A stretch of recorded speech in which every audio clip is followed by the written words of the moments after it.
All right, last week on the podcast, we put the new OpenAI model to the test, reviewing a balance sheet as an accountant would.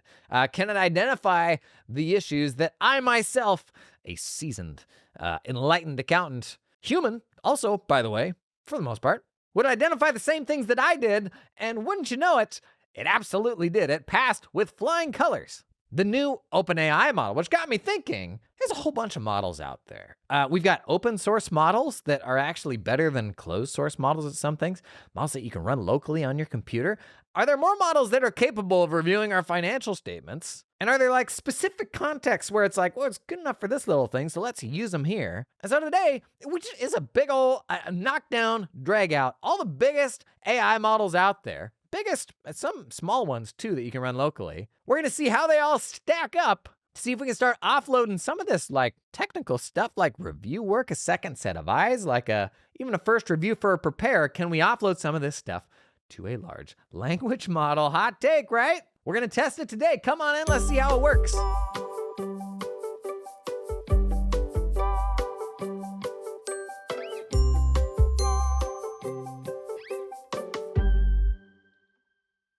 So previously on the podcast, I don't even know whether to call it Jason Daily right now because we're in the middle of a rebrand to Jason on Firms. And there's just so much content in motion at any given point in time to where that, like drawing a hard line between before and it's just, it's impossible. You don't care. Okay. So previously on reviewing this balance sheet, what the balance sheet is, it's a balance sheet we ran off from the QuickBooks sample file, Craig's Design and Landscaping Services. If you are a QBO user and you have like an accountant profile, so QBOA, when you first log in, you see a list of clients.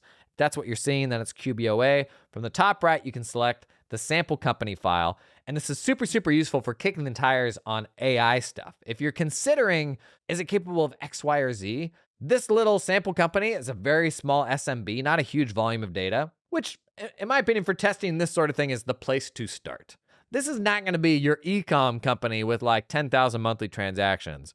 It being able to do this does not mean it can do that. But it is a signal that it's like, if it can do this, then we need to look more and see like where are the boundaries of what it can and can't do. But if you're doing similar things in your firms to find ways to use language models, this sample file that QBO offers, it's a great place to start. And when I first went through this balance sheet last week, basically I identified 7 issues that were, I guess, potential issues. Because when you're reviewing a balance sheet, you don't have complete information. You're not looking at the ledger detail. You're doing a first pass to determine what things need to be looked into further. And that may be resolved by the ledger detail, and it may lead to a question that needs to be asked of the client.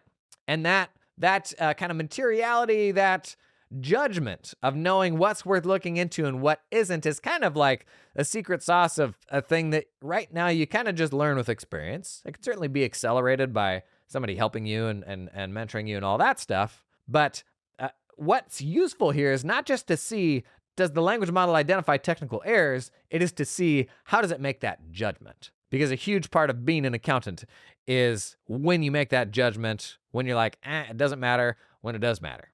So the 7 things that I identified on this balance sheet as potential issues, as a reminder. 1, there was a new savings account that didn't have a balance the previous month. Got an $800 balance this month, and I'm like, I want to double check that it wasn't like a bookkeeper that fat fingered the wrong account and just put it to the wrong place. I'm probably going to double check that with the bank statement. Number 2, undeposited funds went up from 687 to 2062. I don't usually like undeposited funds, and I don't want it tripling in size, so let's double check that. Number 3, they got a new truck. It's $13,495 on the books. Let's double check the purchase docs to ensure it got booked correctly. Number 4, there's a Board of Equalization payable that had a negative $21 balance last month. Why was there a negative balance last month? Somebody's getting fired. And a positive $209 balance this month. Sometimes there's reasons for this. You had a credit, you didn't want to reclassify it to a current asset account, whatever. Still worth double checking though, right? Number 5 thing I noticed, there's a new $4,000 quote loan payable and current liabilities. Bad name. Also, OpenAI, the new model O1, something they called out that I didn't. It's called loans payable. Let's double check that's actually a current liability. It sounds like it may not be. Number 6 thing I noticed, there's a new $25,000 note payable. Note payable is a bad name. At least give me the bank, but I'm going to double check the loan docs to ensure that it's been booked correctly. And then number 7, good old opening balance equity. It swung from positive 5,000 even last month to negative 9,905 this month.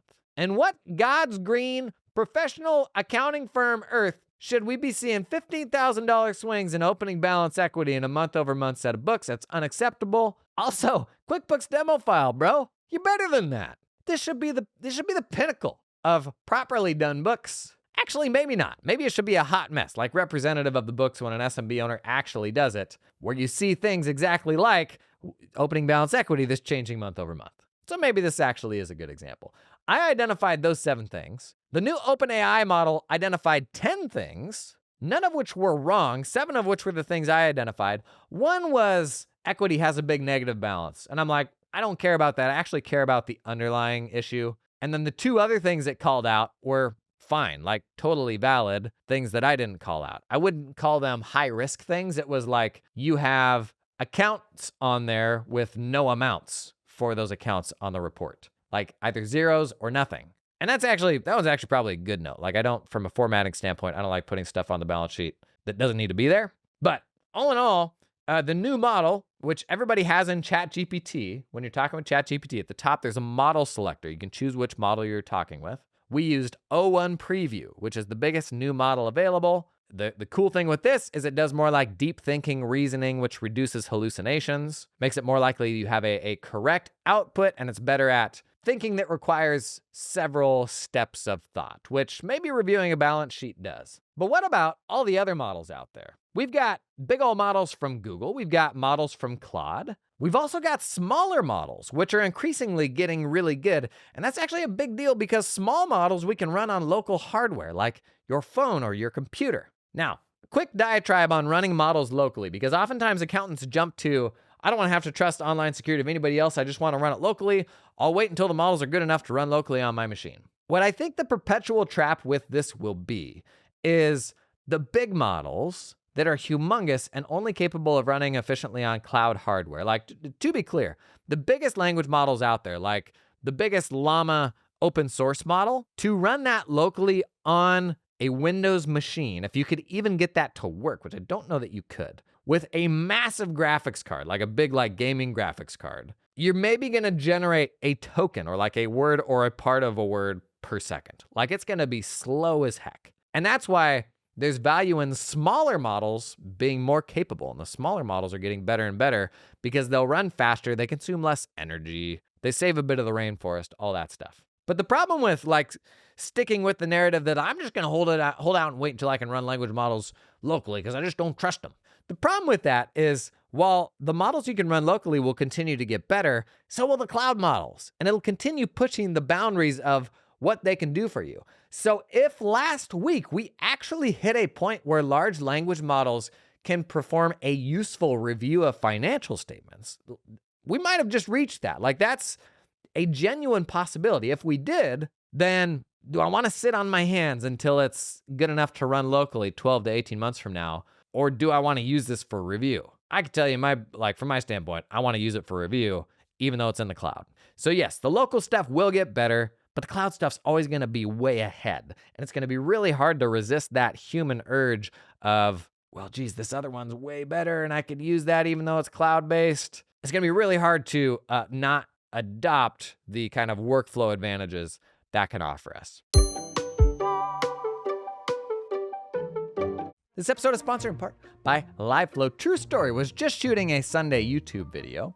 And whenever I write these, I'm like, what's a good ad partner that would fit in real nice and organically to this video? The video I think is gonna be a banger. It's about how to better use your scheduling app to automate and standardize everything that happens around meetings. And I thought, what is a great tool to standardize the prep work for meetings? Oh my gosh, LiveFlow. So many situations. Think about a client discovery call. Being able to use LiveFlow to pull a huge spreadsheet, Excel or Google Sheets workbook worth of data out of QBO or Xero, a whole bunch of tabs of information with the click of a button, then literally select a different company that you're connected with, click of the button, pull all that data for that company too. Say you're headed into a client discovery meeting, the client books that. On your calendar, you also book 30 minutes of prep time.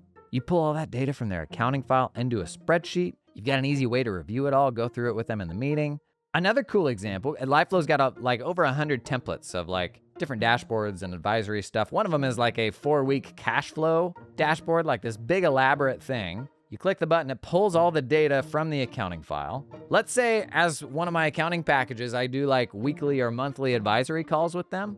I use my booking tool for the client to schedule that live advisory meeting. I then book a prep meeting on my calendar, say 15 minutes or something like that to get ready for that meeting. I hop into my spreadsheet app of choice. With the click of a button, I pulled that cash flow data into a spreadsheet. So I got like everything. And just like that, 90% of my prep work, buddy, it's there. And I can customize that template to be whatever I want, use it across a bunch of different clients. Imagine making those types of meetings so turnkey, where you can just use LifeFlow to pull all the data that you need for that meeting in with the click of a button. Man, so cool. Really fun use case of LifeFlow. I often forget, LifeFlow also does consolidations. So where this is a real headache is when you got to pull stuff from a bunch of different company files.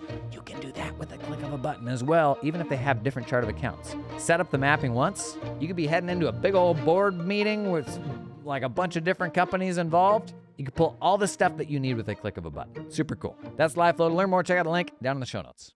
This episode is sponsored in part by TeamUp, who will help you find talented folks in the Philippines to work for your accounting firm. They have recruiters on the ground in the Philippines. We'll find you awesome people. I'm looking at a bunch of them right here. Rona, that's her name. She's got a bachelor's in information systems. She went to work for a US firm as a virtual assistant. They were paying her $10.70 a month. She had 4 years experience. She's handling people's inboxes, calendars, and scheduling, their social media. A firm hired her through TeamUp. How about Aaron? He's got a BS in accounting. He's a CPA. 6 years income tax, US income tax prep experience. So he's doing everything. Business, personal, hustle, and ultra tax. US firm hired him. They're paying him $19.65 per month. Farah, she's got an MBA and a CPA. Was last running an entire team of bookkeepers. 6 years experience. US firm hired her. They're paying her just over $3,000 a month to run a team. A team, gang. Whether these folks are in the US, whether they are abroad, they are capable of running any part of your accounting firm.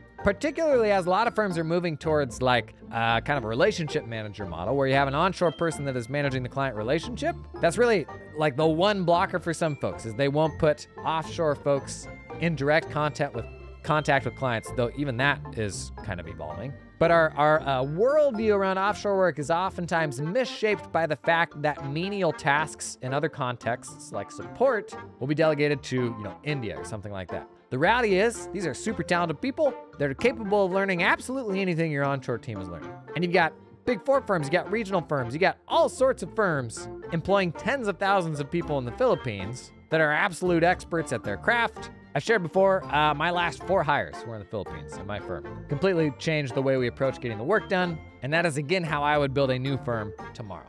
To learn more about TeamUp, check out the link down in the show notes. All right, so first, we're gonna look at Google models, we're gonna look at a whole bunch of different stuff. But real quick for perspective, what I wanted to do is actually show you the quality difference of the models that we've gotten just in the last 12 months. Because we just showed off last week. We'll put a link to this in the show notes. It could be worth checking out that episode if you haven't yet before you listen to this one. We just showed off last week a model that well and truly nailed a financial statement review, at least at a high level, that initial pass, making a list of things to go look into, which I would argue is a big part of the review process, maybe 75% of it. There's still, how do you fix it? There's still, how do you ask the question of a client and whether you should? But just identifying the potential issues, that's a really big part of it. But we're gonna hop in a time machine here because I think the rate of improvement is really important, especially as we have 2 new OpenAI models on the horizon. We don't know what they'll call them yet, but basically think of them as 4.5 and 5, which are said to be way better than we have right now. And in general, anytime you get a new model from OpenAI, what was fringe and what the last model was barely capable of is table stakes for the next model. So a lot of people think right now we're going to have GPT 4.5 in the fall and then GPT 5 in Q1 of next year. 2 generations of models from now, what we're showing today, which is really impressive, is going to be beyond table stakes, which means by the time we get to next April tax deadline, I don't know if that means we're not going to have humans reviewing financial statements. I don't know what that means, but the way that you do technical reviews on accounting will have fundamentally changed. If we're already right now on the fringe of being able to chuck that stuff in and have it do the review in less than 60 seconds, two model generations from now, you better believe it's going to do that stuff. I don't know at what level, but at a really, really high level, high enough to where we're using it, right? And so that's why we're having the conversation here now, because that impacts how we design the org chart of our firm. That impacts a lot of things. But that's overwhelming. So we're going to baby step into that and kind of pull back and think through just what this means for our firms. And today, what I think is going to be fun to tease out is what models are capable of this stuff right now and what are not.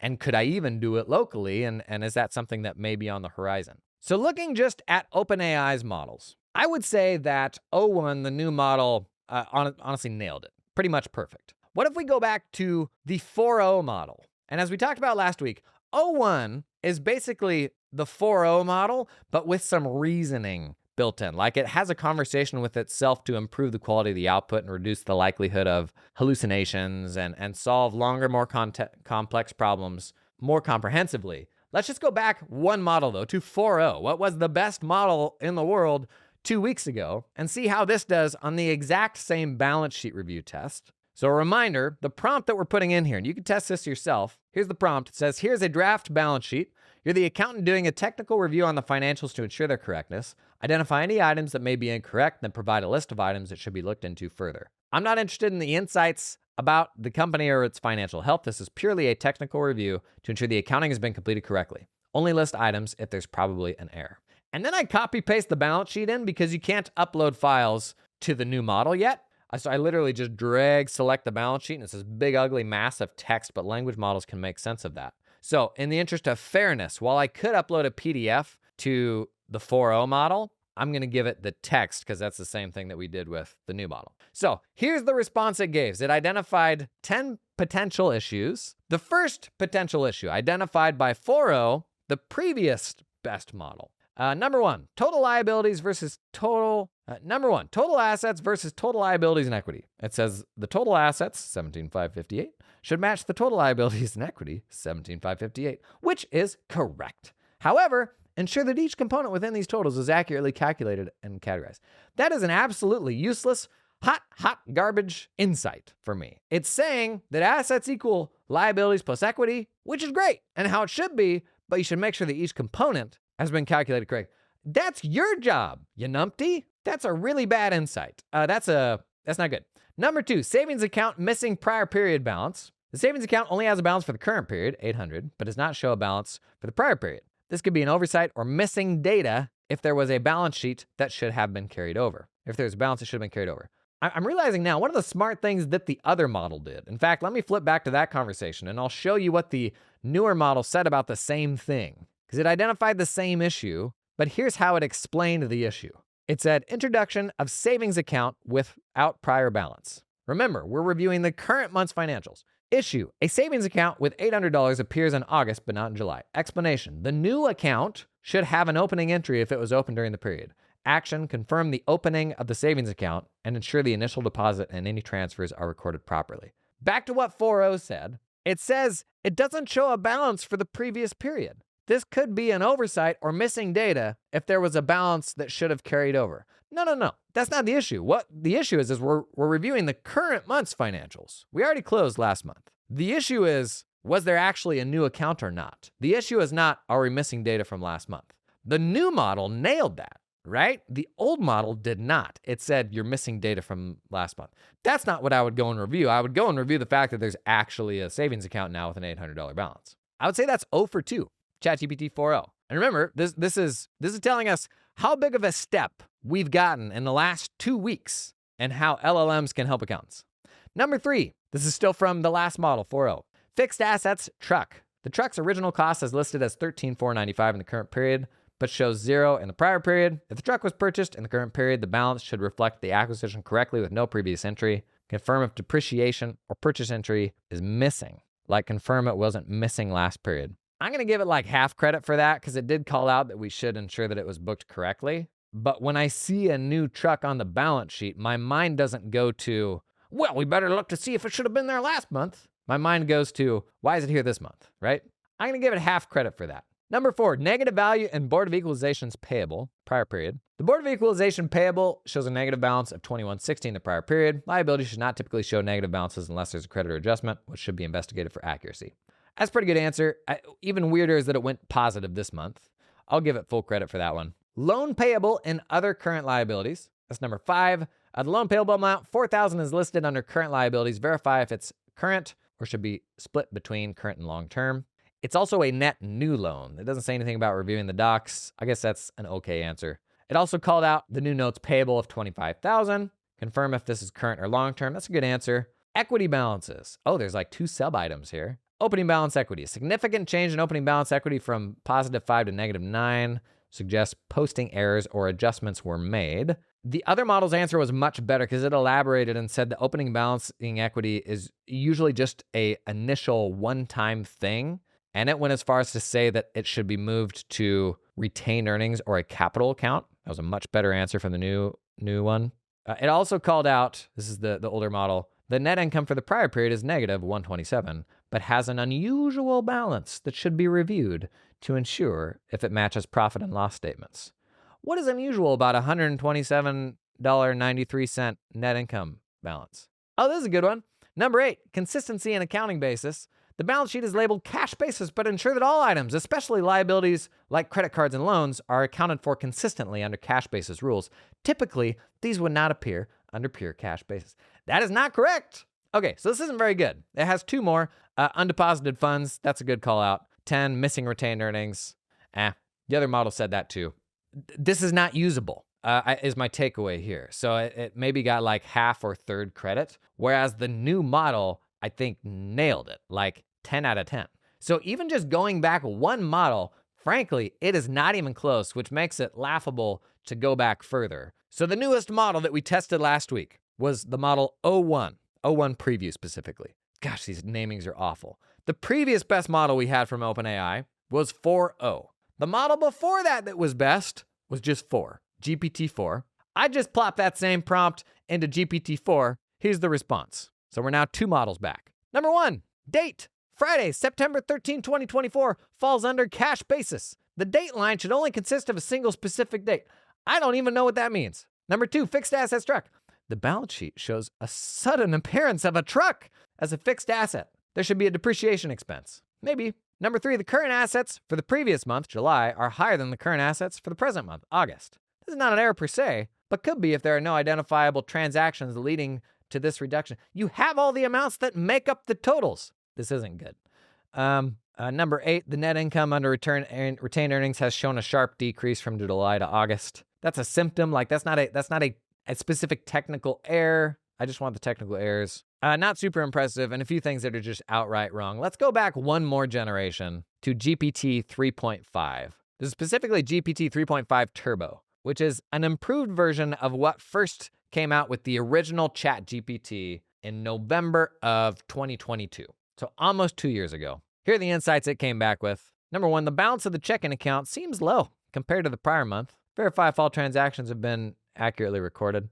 Does it? It went down from 4321 to 1201. Maybe. Number 2, the entry for savings account is missing as there should be a balance recorded for it. It was 800 this month and 0 last month. I don't know what that means. The credit card's balance has decreased noticeably, ensuring that all transactions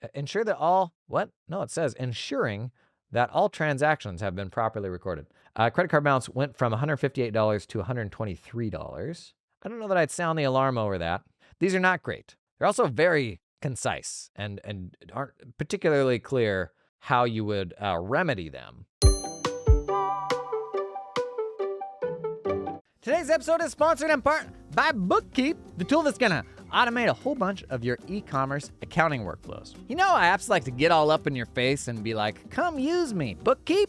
What people love about Bookkeep, this is an actual user quote. Bookkeep works so well, I forget I am using it. Don't you want the thing that just works? Here's the thing with Bookkeep, a bunch of their team, actually most of their team, are accountants and bookkeepers. They're not software nerds that were looking to cash in on some sort of plugging a thing into another thing arbitrage. What's the difference with Bookkeep? Well, they use sale data. While other apps base their entries on payout data, this means that they're like inherently cash basis, right? Bookkeep uses sale data. It means you have way more granular control over what you can do with it, seeing very detailed information from each sale, and giving you greater power for handling very complex scenarios, where, say, you're selling across multiple e-com channels, taking various payment methods. You can map all that stuff, so you're not just stuck with the payout data, right? They handle tricky stuff like booking Shopify revenue based on fulfillment date, as opposed to the default, which is the order date. Somebody listening to this just got really excited. Man, no other app does that, okay? Your payouts will always reconcile to your bank feeds to the penny, and you're never gonna miss a payout because Bookkeep will literally tell you every single day how much money each selling platform owes you. That is the power of using the sale data, not just the payout data, right? If you're hustling e-com stuff, please just don't. Stop DIY and hacking together. You just don't, okay? Get in touch with the folks at Bookkeep. They're accountants and bookkeepers just like us. You will feel heard and understood. Check out the link down in the show notes. This episode is brought to you in part by Cloud Accountant Staffing. Hey, let's hire some talented people in the Philippines, because that's what I did in my firm. You know why? Well, let's compare this to the traditional hiring method, going with a traditional recruiter. Startup fees, 15 grand. I don't know. Startup fee with Cloud Accountant Staffing, $1,000. That's it. Annual employee salary, onshore for a senior accountant, they say 75K. I think that's reasonable. That checks out. Annual salary for the equivalent Philippines hire, 30K. That was 75 versus 30. With traditional recruiters, you got to make a long-term commitment. Cloud Accountant Staffing, commit for 2 months. That's it. Hire in the Philippines, usually in about 6 weeks. Onshore, you're probably going to deal with 2 to 3 months, or also maybe eternity. And your offshore team, benefits, payroll, taxes, you don't have to manage that stuff yourself, because it is no fun, as opposed to working with super talented people in the Philippines, which is very fun. I did it myself. As I've shared, I built my firm tomorrow. It's still what I would do. Hearing from a growing number of folks who tune into this stuff, who are like, had never really considered it before, honestly thought you were a shill the first time I said it. Now I've made my first hire and I'm super happy with it. To which I say, cool, because it's totally how I would roll a firm still. Learn more about Cloud Accountant Staffing. Check out the link down in the show notes. So, those responses, that's the quality of the responses we had when we first got ChatGPT. And there's a lot of people when we first got ChatGPT and it became the fastest growing app of all time that went out, rushed to judgment, and said, this thing stinks. It's never going to be any good at accounting. Just look how far with just OpenAI's models we've gotten from Investigate, the credit card balance going from 158 to 123 to now it nailing all the same things that I did and actually giving really useful tips for why it's probably wrong and how to fix it. So OpenAI models have come a long ways in not a lot of time. Seemingly will just continue to get better, which is part of why we're having this conversation. Seems pretty darn good today, but 6 months from now, like 2 models from now, wow, like what are all the ways we can use this? Because that's not very far from now. But I know we probably got some Google fanboys, fangirls, fan people in the audience. Some open source nerds. Let's say you want to run this stuff locally. We are going to run the exact same prompt. Let's see, what should we start with? Let's start with Claude, because Claude has been like the other model that's really, really good and kind of pushing the limits of what's possible. And there's been big chunks of time where I've just used Claude and not ChatGPT because it is really good. So let's go to the best of the best Claude option right now. The model specifically is 3.5 Sonnet. The exact same balance sheet prompt, asking it to review it. Just give me technical insights, not like insights about the financial health of the company. Let's see how Claude does. This should be good. I mean, a month ago, everyone said this was the best language model you could use. But as we're seeing with this testing, a lot has changed in the last couple weeks. All right, number 1. Oh, it only gave us 5 things. Number 1, the savings account balance is missing for July 31, 2024. So because there wasn't a prior month balance, it says it's missing. Number 2, the truck asset appears in August but not July without explanation. It's a balance sheet. What would the explanation be? Number 3, the opening balance equity shows a significant unexplained change. I don't know what explanation you're looking for. It's a balance sheet, bro. Number 4, the Board of Equalization payable has a negative balance in July, which is unusual for a payable account. And number 5, total equity for August doesn't match the sum of its components. Pardon? Opening balance equity plus retained earnings plus net income. You're telling me a QuickBooks generated financial statement doesn't math right? That has never happened. Sometimes I feel for the non-accountants that tune into this podcast and just don't get the humor, you know? That's just wrong. It does. It totals just fine. Good job, QuickBooks. You did it this time. So that was a month ago the best language model that we had. That was as good as it could review a balance sheet. It's missing quite a few things that I had brought up that were worth looking into. Not even close. Honestly, not even close. Which doesn't give me actually much hope for the Google models and the other open source models, but let's do it anyway. If anything, this is becoming an amazing advertisement for ChatGPT and how good this new model is that we just got. Boy, I don't know about you. I feel like I've rekindled the spark that I had early days ChatGPT of we just discovered something that's pretty wild and could do a lot for us. Let's go to Gemini 1.5 Pro. This is the biggest, most performant Google model there is. Best general purpose model. Let's see how it does. I would expect it to not do as well as Claude that we just heard from. Number 1, cash basis versus balance sheet. The header states cash basis, but a balance sheet should be prepared under the accrual basis of accounting. This is a fundamental issue and needs immediate correction. Is it worth even continuing? Truck depreciation. It says there should be depreciation if you have a truck. That's actually not a bad note. Loan payable classification. Part of the $25,000 note payable might be current. Negative equity. While not technically an error, the large negative equity balance raises serious concerns about the company's financial health. So important here is a language model's ability to follow my instructions. I even used the words financial health in the prompt and said, I don't want you to comment on financial health. So this is not complying to what I'm asking for. It brought up the negative Board of Equalization payable. That's good. It told me that the inclusion of a date and timestamp on the report is unusual and unnecessary. That's how QuickBooks prints these things out. That's actually kind of funny. And then title consistency. Hang on. The title refers to Craig's Design and Landscaping Services, but the balance sheet itself lacks a formal company name. This should be made consistent. I have no idea what that could possibly mean. Okay, that's the best Google model. I'm honestly, I've never been super impressed with Google models. I hear people say they use the Google models for writing. And that's an entirely different challenge, to be able to write something in a natural tone and all that. But for technical things, not impressed. One other Google model to test, just really quick. This is one of the Gemma models, which are smaller models meant to run on local hardware, like on a smartphone. If you're a nerd, this is the Gemma 227 billion parameter model. This is the sort of model that you could run locally on your machine. And then after this, we're going to test 2 open source models. So this is a smaller model that you could run locally, which I ought to put in perspective, how useful is a cloud model for this versus a local model for this right now. First issue it called out, cash basis, and the title suggests cash basis accounting method, but the inclusion of accounts payable and notes payable, which are accrual accounting concepts, is inconsistent. There is no accounts payable in this. There is a notes payable, but that's not a problem. Total bank accounts and total other current assets are repeated for both August 31 and July 31, but the individual line items only show data for August 31. That's a QuickBooks report formatting thing. It didn't put a 0 for some of these. It just leaves the line empty. I would agree with you. AI, I don't like that either. Arizona Department of Revenue payable has a balance of 0 for August, while other liabilities have non-zero balances. The fact that it went down to 0, that's not a flag for me. Calls out the negative Board of Equalization payable.